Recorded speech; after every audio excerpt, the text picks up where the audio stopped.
Subscribe कीजिए दोस्तों हमारे चैनल को। नोटिफिकेशन पाने के लिए बेल आइकन को प्रेस कीजिए। गुड मॉर्निंग बच्चों।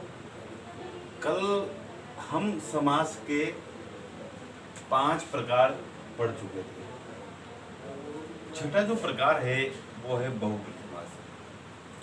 लेकिन इसे प्रारंभ करने से पहले मैं 5 प्रकारों के बारे में थोड़ी थोड़ी जानकारी आपको दे देता हूँ, ताकि आपका रिवीजन हो सके और चीज़ों को भली भांति ठीक प्रकार से समझा जा सके।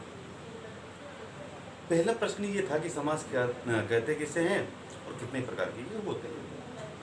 तो दो शब्दों के परस्पर मेल को समास कहा जाता है। समास की कुल संख्या 6 होती है, लेकिन अगर इनके पदों के आधार पर पूछा जाए कि पदों के आधार पर समास कितने प्रकार के होते हैं, तो ये 4 प्रकार के होते हैं। पहला पद किसका प्रमुख होता है, तो अव्ययीभाव समास का होता है। दूसरा पद किसका प्रमुख होता है, तो 3 समास हमारे पास ऐसे हैं जिसका दूसरा पद प्रमुख होता है। द्विगु समास, तत्पुरुष समास, कर्मधारय समास। जिसके दोनों ही पद प्रमुख हो, द्वंद्व समास। जिसका अन्य पद प्रमुख हो, बहुब्रीहि समास। तो इस प्रकार के प्रश्न आ सकते हैं, लेकिन सामान्य तौर पर वो पूछता यही है समास कितने प्रकार के होते हैं, तो 6 प्रकार के होते हैं। पदों की प्रधानता के आधार पर 4 प्रकार के होते हैं। अव्ययीभाव समास का सबसे बड़ी पहचान ये है कि उसमें पहले अव्यय आता है, उपसर्ग आता है। यथाशक्ति, आगमन, आजन्म, आमरण, यानी आगे उपसर्ग आता है। आ, उ, उप, इस प्रकार के शब्द जो आगे आते हैं, तो वहाँ हो जाता है अव्ययीभाव समास। इसका दूसरा नियम ये कहता है कि एक ही शब्द अगर 2 बार आ जाए तब भी अव्ययीभाव समास होता है। मंद मंद, धीरे धीरे, क्षण क्षण, पल पल, दिनों दिन, रातों रात, बारंबार, अगर इस प्रकार के शब्द आते हैं, एक ही शब्द 2 बार आ जाता है तो भी हम उसे अव्ययीभाव समास मान लेते हैं। तो हमारे पास अव्ययीभाव समास के 2 नियम हो गए। तीसरा नियम क्या था अव्ययीभाव समास में, कि अगर शब्दों के पीछे बर शब्द लगा हुआ हो, जैसे कि दिन भर, रात भर, तो बर शब्द लगा हुआ हो तब भी अव्ययीभाव समास होगा। पूर्वक लगा हुआ हो, जैसे कि ध्यान पूर्वक, अगर पूर्वक शब्द पीछे लगा हुआ है तो भी वहाँ पर अव्ययीभाव समास होता है। अगर मान लीजिए अनुसार लगा हुआ हो, कर्म अनुसार, फल अनुसार, तो अगर अनुसार पीछे लगा हुआ हो तब भी अव्ययीभाव समास होता है। अर्थ, ज्ञानार्थ, भावार्थ, सेवार्थ, अगर अर्थ का शब्द भी पीछे लगा हुआ है तो भी वहाँ पर अव्ययीभाव समास होगा। तो एक तो शब्द अव्ययीभाव समास में 3 नियम थे। पहला नियम उपसर्ग आता है, अव्यय आता है। दूसरा नियम उसमें एक शब्द 2 बार आता है। तीसरा नियम उसका क्या था कि उसमें भर, पूर्वक, अनुसार, इस प्रकार के शब्द आते हैं। अगला जो समास है हमारे पास वो है तत्पुरुष समास। मैंने आपसे कहा था कि हम लोगों को कारक याद होंगे तो ही तत्पुरुष समास में आएंगे। तो तत्पुरुष समास में कर्ता कारक को छोड़ दिया जाए और अगर संबोधन कारक को छोड़ दिया जाए तो बाकी 6 कारकों का, चिन्हों का लोप तत्पुरुष समास में होता है। तो तत्पुरुष समास किसे कहा जाता है, जिसमें कारक चिन्हों का लोप हो। अगला समास जो हमारे पास है वो है द्विगु समास। द्विगु समास में क्या होता है कि सबसे साधारण बात यह है कि पहला शब्द संख्यावाची होता है, लेकिन संख्यावाची होने के बाद वो समूह का बोध कराए। अगर वो देवताओं का बोध कराता है तो फिर वो बहुब्रीहि समास होता है। जैसे कि यहाँ पर लिखा हुआ है एक दंत, एक है दांत जिसका वो, अब एक जो है ये पहला संख्यावाची है, लेकिन ये समूह का बोध नहीं करा रहा है, ये ईश्वर आदि का बोध करा रहा है, देवता आदि का बोध करवा रहा है। जहाँ पर समूह का बोध न कराकर देवता का बोध कराए बहुब्रीहि समास होता है। समूह का बोध कराने पर वो द्विगु समास होगा। जैसे कि तिराहा, 3 आया है आगे, 3 राहों का समूह, चौराया 4 राहों का समूह, पंचरात्र 5 रात्रियों का समूह, नवरात्र 9 रात्रियों का समूह, सप्तऋषि 7 ऋषियों का समूह। तो इस प्रकार के शब्द जब आते हैं और समूह का बोध करवाते हैं तो द्विगु समास होता है। अव्ययीभाव समास में अव्यय आता है, तत्पुरुष समास में कारक चिन्हों का लोप होता है, और अगर संख्याएं जाती हैं तो द्विगु समास होता है। अगला समास हमारे पास आता है कर्मधारय समास। उस समास में एक तो विशेषण होगा, एक विशेष्य होगा, एक उपमान होगा, एक उपमेय होगा। अंतर है देखो आप, उपमान उपमेय, या फिर उपमान उपमेय किसे कहा जाता है, उपमान जिसकी तुलना हम करते हैं, उपमेय जिससे तुलना की जाती है। जैसे कि मुख चंद्र, मुख यहाँ पर उपमान हो गया, उपमेय हो गया चंद्र। तो जहाँ एक वस्तु की तुलना दूसरी वस्तु से की जाए तो वहाँ पर कर्मधारय समास होता है। और विशेषण विशेष्य, जहाँ पर किसी व्यक्ति की विशेषता बताई जाती हो पशु की विशेषता बताई जाती हो, किसी वस्तु की विशेषता बताई जाती हो, वहाँ पर भी कर्मधारय समास होता है। अगला समास हमारे पास द्वंद्व समास है।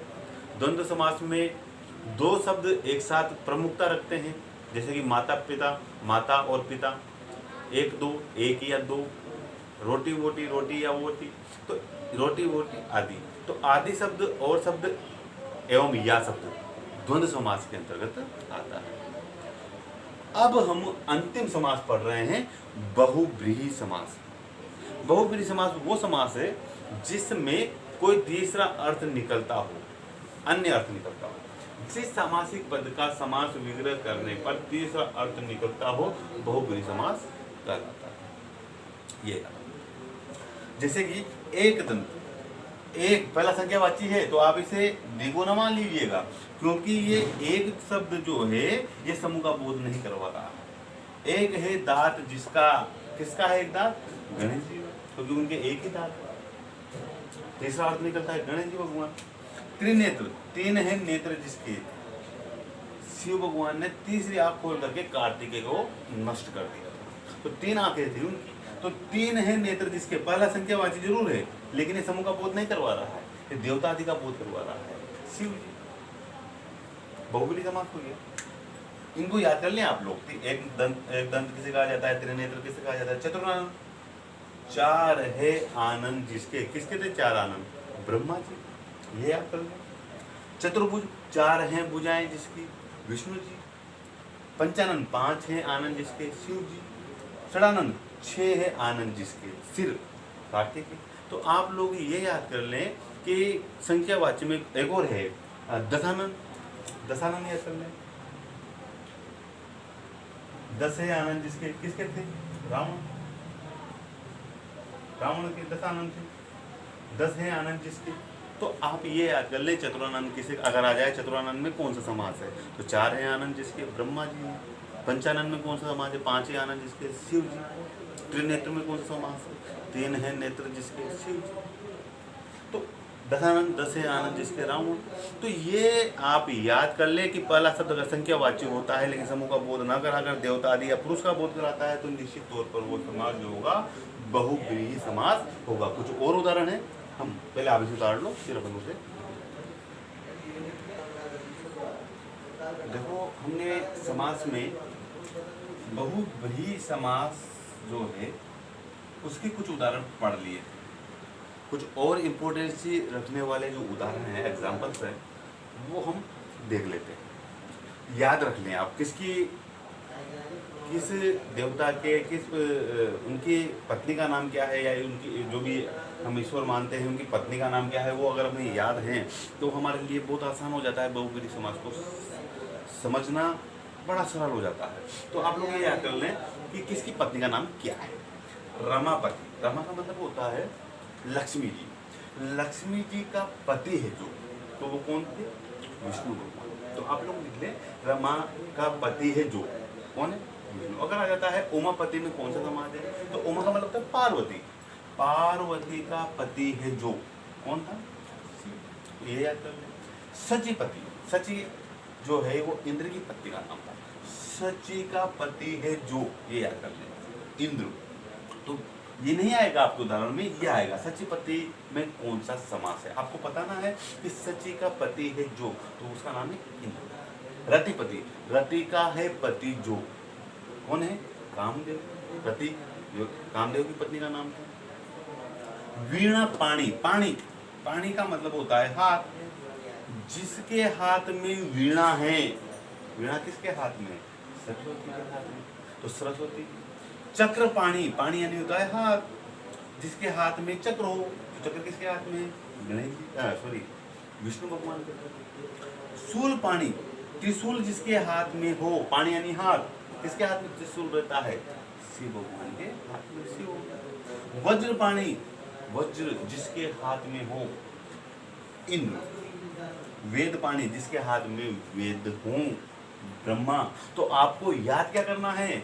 इन चीजों को पूछा जा सकता है। रमापति में कौन सा समास है? तो आपको याद होना चाहिए कि रमा यानी होता है लक्ष्मी जी और उनके पति का नाम है विष्णु, तो विष्णु के लिए आया है ये। उमापति, उमा जो है शिव जी की पत्नी थी, तो उसके लिए आए हैं ये। इसके अलावा रतिपति कामदेव की पत्नी है, सचिपति इंद्र की पत्नी है, चक्रपाणी जिसके हाथ में पानी यानी हाथ चक्र हो तो वो विष्णु जी, वेदपाणी जिसके हाथ में वेद हो, शूलपाणी जिसके हाथ में त्रिशूल हो शिव, और फिर आ जाता है